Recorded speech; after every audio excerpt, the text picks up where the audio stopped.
মুসলিম জনগোষ্ঠীর মধ্যে ওবিসি সার্ভের নামে পশ্চিমবঙ্গ সরকার সাম্প্রদায়িকতা এবং তুষ্টিকরণের রাজনীতি করছে। কলকাতায় বিজেপির সদর কার্যালয়ে এক সাংবাদিক বৈঠকে এমনটাই অভিযোগ করলেন রাজ্যের বিরোধী দলনেতা শুভেন্দু অধিকারী। 11 আগে সিপিএম এর সময় থেকে শুরু হয়েছিল তুষ্টিকরণের রাজনীতি করে বেশ কিছু মুসলিম সম্প্রদায়ের ক্যাটাগরিকে অবৈধভাবে ওবিসিতে অন্তর্ভুক্তিকরণ, যা 2011 পরে এই যে অ্যাপিচমেন্টের সরকার রয়েছে, তোষণের সরকার, বটবৃক্ষতে পরিণত করেছে। আপনারা জানেন 2024 এটাতে মেহবুব হাসান তিনি ফরওয়ার্ড করছেন ওবিসি সাবকাস্ট সার্ভেয়ারকে সহযোগিতার নির্দেশিকা।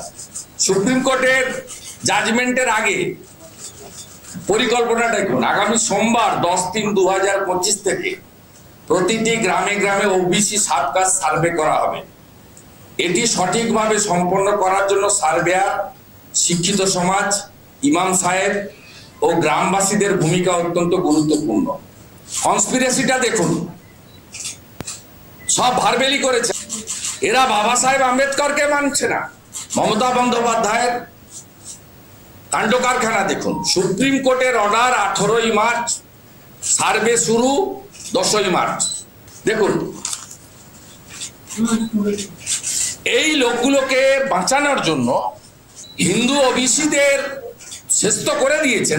এই কমিউনিটিগুলির লোকেরা যারা এখনো তৃণমূলকে ভোট দেয় বা তৃণমূলের নেতারা যারা ওবিসি হিন্দু কমিউনিটির আছে, তাদের কাছে আমি শুধু প্রশ্ন করতে চাই যে আপনারা বঞ্চিত হচ্ছেন যাদের দ্বারা, তাদের সাথে কেন কাঁধে কাঁধ মিলিয়ে আপনাদের নিজেদের সর্বনাশটাকে আরো সুদূর প্রসারিত করছেন।